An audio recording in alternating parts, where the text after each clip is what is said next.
వచ్చే ఏడాది జరగనున్న తమిళనాడు అసెంబ్లీ ఎన్నికలకు సంబంధించి అధికార డీఎంకే ప్రచార శంఖారావాన్ని పూరించింది. మదురైలో నిర్వహించిన డీఎంకే జనరల్ కౌన్సిల్ సమావేశంలో ఆ పార్టీ అధినేత ముఖ్యమంత్రి ఎంకే స్టాలిన్ ఎన్నికల ప్రచారాన్ని అధికారికంగా ప్రారంభించారు. వచ్చే 2 మాసాల్లో డీఎంకే సభ్యులు కనీసం 30% మేర ఓటర్లను ఎన్రోల్ చేయించాలని పార్టీ శ్రేణులకు దిశానిర్దేశం చేశారు. బీజేపీతో మళ్లీ పొత్తు పెట్టుకుంటున్న ప్రతిపక్ష పార్టీ అన్నా డీఎంకే పై స్టాలిన్ తీవ్ర స్థాయిలో విరుచుకుపడ్డారు.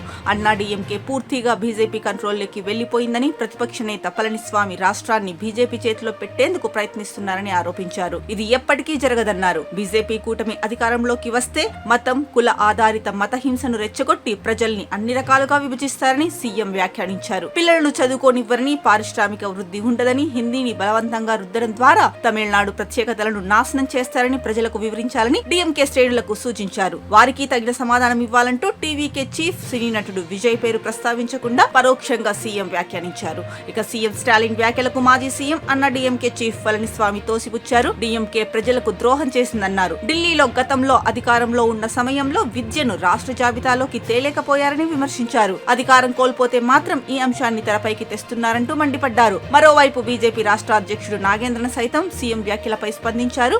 యూపీఏ పాలనతో పోలిస్తే రాష్ట్రానికి ఎక్కువ నిధులు ఎలా వచ్చాయో కేంద్ర ఆర్థిక మంత్రి నిర్మలా సీతారామన్ సైతం వివరించారు. మీరు ఈ డ్రామాలను ఎంతకాలం ప్రదర్శిస్తారని ప్రశ్నించారు.